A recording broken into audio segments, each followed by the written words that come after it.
தமிழக வெற்றி கழகத்தினுடைய மாவட்ட செயலர், நாகை மாவட்ட செயலர் வந்து பார்த்தீங்கன்னா, கட்சி நிர்வாகிகள ரொம்ப தரக்குறைவா, ஏன் இன்னும் டீப்பா ஒரு ரவுடி ரேஞ்சுக்கு பேசக்கூடிய ஒரு வீடியோ அப்படிங்கிறது சமூக வலைதளங்கள்ல 2, 3 நாட்களாக பெரும்பான்மையான அளவு மக்களுக்கு எல்லாடி பகிரப்படுகிறது. அப்படி பகிர்றாங்களே, அந்த வீடியோல அப்படி என்ன அவர் பேசியிருக்கிறாருன்னு சொல்லி கேட்டோம்னா, அங்க முன்ன என்ன நடந்திருக்குதுன்னு சொல்லி கேட்டீங்கன்னா, கட்சி நிர்வாகிகள் வந்து பார்த்தீங்கன்னா, இந்த மாரி வந்து கணக்கு வழக்கு கேட்டிருக்காங்க. வரவு செலவு கணக்கு காட்டுங்கன்னு சொல்லிட்டு மாவட்ட செயலர்ட்ட கேட்டிருக்காங்க. கேட்டதுக்கு அவர் வந்துட்டு யார் கேட்டிருக்கிறாங்க, ஒன்றிய செயலாளர்கள்லாம் ஒன்றிணைந்து மாவட்ட செயலாளர்கிட்ட அவங்க வரவு செலவு கணக்குன்ற மாரி கேட்டிருக்கிறாங்க. அப்புறம் அவர் கேட்டவுடனே அவர் என்னன்றாரு, அத சரியா குடுக்க முடியாதுன்ருக்கிறாங்க. குடுக்க முடியாதுன்னு சொன்ன உடனே இவங்க என்ன பண்ணிக்கிறாங்க, டைரக்ட்டா கிளம்பி புஷி ஆனந்த மீட் பண்ணலாம் அப்படின்னு சொல்லிட்டு கிளம்பியிருக்கிறாங்க. கிளம்பி போகும்போது இவரு குறுக்கால நடுவழியில மறிச்சு மிரட்டுறாரு. பயங்கரமா மிரட்டுறாரு. சினிமால பார்க்குற வில்லன மாரியே மிரட்டுறாரு. இவருக்கு பாவம் தெரியலையாட்ருக்கு. சினிமா வேற, நெஜம் வேற.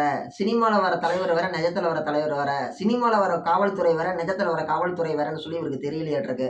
என்னன்னு சொல்லி மிரட்டுறாரு, இந்த மாரி உங்க தலைய நான் தனியா எடுத்து வச்சுருவேன். மூளைய கழட்டி ரோட்ல உருட்டி விடுவேன். அப்படி இப்படின்னு சொல்லிட்டு சினிமா டயலாக அடிச்சு விடுறாரு. இந்த மாரி அவர் அடிச்சு விட்டு டயலாக்லாம் பேசின உடனே, மிகப்பெரிய அளவுல வந்து வீடியோ வைரல் ஆகுது. அது மட்டும் இல்லாம அதுல அவர் இன்னொரு விஷயத்த மென்ஷன் பண்றாரு. என்னங்கிறாரு, எலக்ஷன் வரதுனால நீங்கலாம் தப்பிச்சுட்டு இருக்கிறீங்க கண்ணு. எலக்ஷன் மட்டும் இல்லைன்னா உங்களெல்லாம் நான் வந்து ஏதோ பண்ணிருவேன். ஸோ நீங்கலாம் வந்து ரொம்ப என்னமோ நினைச்சிட்டு இருக்கிறீங்க. எனக்கு கட்சி பதவியெல்லாம் வந்து இதுக்கு சமம், ஹேருக்கு சமம். நான் வந்து எனக்கு இந்த பதவி இல்லைனாலும் என்ன? நான் அப்படியே சூப்பரா இருப்பேன். உங்களலாம் விடமாட்டேன் அப்படி இப்படிங்கிறாரு. அவ்வளவு வீரப்பா பேசுறாரு. பதவிய அந்த நிமிஷமே தூக்கி போட்டு அவர் ஏதோ ஒண்ணு பண்ணணும்ல, பழி வாங்கணும்ல. எலக்ஷன் வருதுன்னு சொல்லி காத்திருக்கிற அளவுக்கு பொறுமை இருக்குதுல்ல. இவங்க கையில நம்ம பொறுப்ப ஒப்படைச்சு ஒரு ஒரு கவுன்சிலராவோ, ஒரு மேயராவோ, அல்லது ஒரு எம்எல்ஏவாகவோ, அல்லது ஒரு அமைச்சராகவோ இவங்கள யாராவது உட்கார வச்சோம் அப்படின்னா, இவங்க இப்படிதான் நடந்துக்குவாங்களா? மனு குடுக்க வரவங்க கிட்ட இப்படிதான் பண்ணுவாங்களா? மத்தவங்கள பார்த்து இப்படிதான் ஓசி பஸ்ன்னு சொல்லுவாங்களா? இல்ல இப்படிதான் வந்து பார்த்தீங்கன்னா, உங்களுக்கு நாங்க ரூ. 1000 தரோம். நீங்கலாம் பவுடர் அடிச்சுக்கிட்டீங்களா? அப்படின்னு சொல்லி தரக்குறைவா பேசுவாங்களான்னு சொல்லி கேட்டீங்கன்னா, இப்படிப்பட்ட ஆளுங்கிட்ட குடுத்தோம்னா அவங்க அப்படிதான் நடந்துக்குவாங்க. ஆக்சுவலி வளர்ப்பு அப்படிங்கிறது ஒண்ணு இருக்குது. அது என்னப்பா வளர்ப்பு?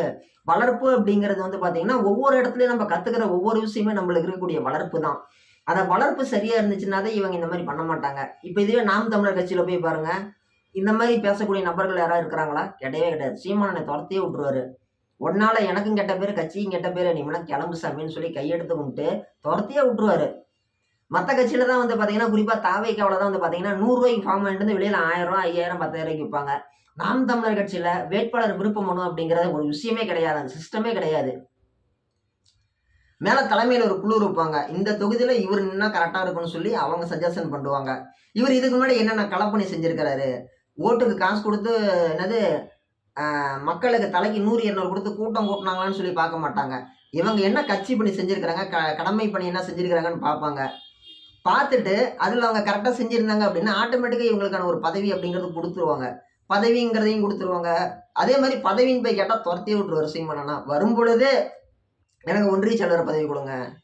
எனக்கு மாவட்ட சார்பு அணியில ஒரு பொறுப்பு குடுங்கன்னு சொல்லி கேட்டு வரவங்கள எல்லாம் திருப்பி அனுப்பி தான் விட்டுருக்கிறாரு சீமானண்ணா. என்ன காரணம்? வரும்பொழுதே நீ ஏதோ ஒரு எக்ஸ்பெக்டேஷனோட வர. வரும்பொழுதே ஏதோ ஒரு எதிர்பார்ப்போட வர. நீ வந்து உனக்கு எனக்கு செட் ஆகாது. தயவு செஞ்சு போயிட்டு வா கண்ணுன்னு சொல்லி திருப்பி அனுப்பி விட்டுருவாரு. எந்த விதமான எதிர்பார்ப்பும் இல்லாமல் செய்யறது தான் மக்கள் பணி. மக்களினுடைய நலனை மட்டுமே கருத்துல வச்சுட்டு பண்றது தான் வந்து மக்கள் பணி. அந்த மக்கள் பணியிலே எனக்கு வந்து இவ்வளவு பணம் வேணும், அவ்வளவு பணம் வேணும்னு சொல்லி வந்தா, அது எப்படி ஒரு சரியான விஷயமா இருக்கும்? சரியான விஷயமா இருக்காது.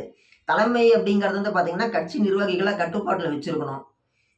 இப்ப உதாரணத்துக்கு, ஆளுகின்ற திராவிட முன்னேற்ற கழக அரசு எடுத்துக்கோங்க. திமுக அரசாங்கத்த எடுத்துக்கோங்க. திமுக அரசாங்கத்த சேர்ந்த அமைச்சர்கள், மாவட்ட செயலாளர்கள் யாராச்சும் ஒருத்தர் இந்த மாரி நிர்வாகிகள்ட்ட தவறா பேசுற மாரி ஏதோ ஒரு விஷயம் வெளியில வருதா? வராது. அவங்க அந்த மாரி பேசாம ஏதோ இருக்கிறாங்களா? அது தெரியாது. ஏன்னா வெளியில வந்தா தானே தெரியும். வெளியில அப்படி ஒரு விஷயமே வராது. எது நடந்தாலும் காதும் காதும் வச்சது மாரி சீக்கிரட்டா முடிச்சுக்குவாங்க. இவங்க புதுசா கட்சி ஆரம்பிச்சதுனால தான் எதா இருந்தாலும் உடனே பப்ளிசிட்டி ஆவுது. இன்னொன்னு விஜய் அண்ணா வந்து நல்ல மனுஷனாவே கூட இருக்கலாம். ஒருவேளை அவரு நல்லத நினைச்சு கூட அரசியலுக்கு வந்திருக்கலாம். ஆனா, இவங்க கூட இருக்கிற ஆளுங்கலாம் வந்து பார்த்தீங்கன்னா, சரியான ஆளுங்களா இருந்தா மட்டும் தான் விஜய் அண்ணா ஜெயிக்க முடியும். இப்ப நாளைக்கே வந்து விஜய் அண்ணா வந்து ஓட்டுக்கு நீங்க வந்து பணம் குடுங்கன்னு சொல்லிட்டு ஒரு ரூ. 10,00,00,000 அந்த நாகை மாவட்ட செயலர்ட்ட குடுக்குறாருன்னு வைங்க. இவரு கீழ இருக்கக்கூடிய எல்லா ஒன்றிய செயலர்ட்டயும் பகை பண்ணி வச்சிருக்கிறாரு. சண்டை பிடிச்சு வச்சிருக்கிறாரு. இவரு விஜய் அண்ணா 10,00,00,000 குடுத்து 10 ஒன்றிய செயலர் இருக்கிறாங்க. எல்லாருக்கும் ஒவ்வொரு கோடி பிரிச்சு குடுத்துரு. அப்படின்னு சொல்றாருன்னு வைங்க ஒரு பேச்சுக்கு. அல்லது விஜய் அண்ணாவோட நலம் விரும்பிகள் யாராச்சும் ஒருத்தர் 10 கோடி ரூபா கொடுத்து இந்த மாதிரி 10 ஒன்றியத்துக்கும் ஒவ்வொரு கோடி பிரிச்சு கொடுத்துருங்கன்னு சொல்றாங்கன்னு வைங்க. இவர் என்ன பண்ணுவாரு, 10 ஒன்றிய செயலரையும் கூப்பிட்டு தலைக்கு 10 லட்சம் தர, இந்த விஷயத்தை பத்தி வெளியிலே சொல்லாதீங்கன்னு சொல்லி கொடுத்து ஆஃப் பண்ணிடுவாரு. மீதி ஒரு 9 கோடி எடுத்துக்குவாரு. இந்த மாதிரி தான் நடக்குமே தவிர, நேர்மையான ஆளுங்கிட்ட ஆட்சிங்கிறது போகணும் அப்படின்னா நேர்மையான அரசியல் அப்படிங்கிறது நடக்கணும். கடந்த காலகட்டங்கள்ல இருந்த அரசியல் நகர்வுகள் அப்படிங்கிறது வேற, இன்னைக்கு இருக்கக்கூடிய அரசியல் நகர்வுகள்ங்கிறது வேற. இன்னைக்கு வந்து மனுஷனா ஆர்டிஃபிஷியல் இன்டெலிஜென்ஸ் ஏஐயான்னு சொல்லிட்டு நம்ம நினைச்சு கூட பார்க்க முடியாத இடத்துல வந்து பார்த்தீங்கன்னா மனிதர்களுக்கும் செயற்கை நுண்ணறிவுக்கும் ஏகப்பட்ட போட்டிகள்ங்கிறது உருவாக ஆரம்பிச்சிருச்சு. நாம் இன்னும் ஒரு ஒரு 50-100 வருஷத்துக்கு முன்னாடி இருக்கிற மாதிரியே டே உன்னை விடமாட்டேன்டா, டே உன்னை விடமாட்டேன்டான்னு சொல்லிட்டு இருக்கிறது ரொம்ப ரொம்ப தவறான செயல். நம்ம நினைச்சிட்டு இருக்கிறோம் மனுஷங்க இருந்தால் தான் எல்லாம் பண்ண முடியும்னு சொல்லிட்டு. மனுஷனை தாண்டியே இன்னைக்கு நம்ம டாக்டர் எடுக்கக்கூடிய ஸ்கேனே வந்து பார்த்தீங்கன்னா டாக்டர் படித்து பார்த்து சொல்லணும்னு அவசியமே கிடையாது. இன்னைக்கு நிலைமைக்கு அவங்க ஸ்கேனரில் வச்சாங்கன்னா அந்த ஏஐ செயற்கை நுண்ணறிவு ஆர்டிஃபிஷியல் இன்டெலிஜென்ஸு அதுவே ஒரு அனலைஸ் பண்ணி இவருக்கு உடம்புல இந்தந்த ஃபால்ட் இருக்குது, இந்தந்த குறைகள் இருக்குது, இதை சரி பண்ணுறது இது பண்ணலன்னு சொல்லிட்டு அதுவே காமிச்சிருது. எத்தனையோ பேரோட பொழப்புக்கு எடுத்துட்டு இருக்குது இன்னைக்கு செயற்கை நுண்ணறிவு. இன்னைக்கு நான் யூடியூப்ல பேசுறேன், இதே வீடியோவை தெலுங்குல நான் வந்து ரீமேக் பண்ணோம் அப்படின்னா எனக்கு தெலுங்கு பேசக்கூடிய ஒரு ஊர்ல யாரோ நல்ல ஒரு நண்பர் இருந்து அல்லது ஒரு நல்ல ஒரு பழகிய ஒரு நபர் இருந்து அவருக்கு நான் கொஞ்சம் அமௌண்ட் பே பண்ணி நான் என்னென்ன பேசுறேனோ அதை வந்து எமோஷ்னலாக கன்வெர்ட் பண்ணிட்டு நான் எங்கெங்கே எமோஷ்னலாக பேசணும் அதெல்லாம் கன்வெர்ட் பண்ணி நீ வந்து தெலுங்குல ரீமேக் பண்ணி என் யூடியூப் சேனல்லாம் அங்கேயும் நீ டெலிகாஸ்ட் பண்ணிட்டு என்னது டிரான்ஸ்லேட் பண்ணி கொடுன்னு சொல்லி நான் கேட்கணும். இன்னைக்கு அதெல்லாம் தேவையில்ல. தெலுங்கு, கன்னடம், மலையாளம் எந்த லாங்குவேஜ் வேணாலும் சரி ஆர்டிஃபிஷியல் இன்டெலிஜென்ஸ் செயற்கை நுண்ணறிவு இருக்குது. நான் போய் செட்டிங்ஸ் யூடியூப்ல மாற்றினா போதும், என் வீடியோ தெலுங்குலேயும் அவங்க பார்க்கலாம். நான் தமிழில் பேசுகிற வீடியோ அவங்க தெலுங்குல அப்படியே பார்த்துக்க முடியும், கன்னடத்தில் பார்க்க முடியும், மலையாளத்தில் பார்க்க முடியும், இங்கிலீஷில் பார்க்க முடியும், எந்த மொழியில் வேணாலும் பார்த்துக்க முடியும். இந்த மாதிரி உலகம் இந்த அளவுக்கு போயிட்டு இருக்குது. நாகை மாவட்ட செயலாளர் தாவேக்க செயலாளர் என்னமோ மாவட்ட செயலர் என்னமோ தலையை வெட்டுவேன் ரோட்டில் மூளையை விட்டு விடுவோம்னு சொல்லிட்டு கற்கால மனிதன் மாதிரி பேசிட்டு இருக்கிறாரு. இதெல்லாம் வந்து நடைமுறைக்கு சாத்தியப்படாது. இந்த மாதிரி ஆளுங்கையெல்லாம் ஆட்சிக்கு கொடுக்கக்கூடாது, ஓட்டும் போடக்கூடாது. நல்லவங்க தான் ஜெயிச்சு வரணும், திறமையான ஆளுங்க தான் ஜெயிச்சு வரணும். சிலப்பதிகாரம் என்ன சொல்லுது? சிலப்பதிகாரம் யாருக்கானது? அரசியலில் பிழைத்தோருக்கு அறக்கூற்றாகும். இவங்க சிலப்பதிகாரத்துல ஒரு 2 படிக்கட்டு கூட இவங்க தாண்ட மாட்டாங்களாட்றாங்க. இந்த மாதிரி எமோஷனலா இருக்கக்கூடிய அரசியல்வாதிகள். அரசியல்வாதிகளுக்கு மெயினான விஷயமே எமோஷனல் இருக்கக்கூடாது. எமோஷனல் அப்படிங்கிறது அரசியல்வாதிகளுக்கு இருக்கவே கூடாது.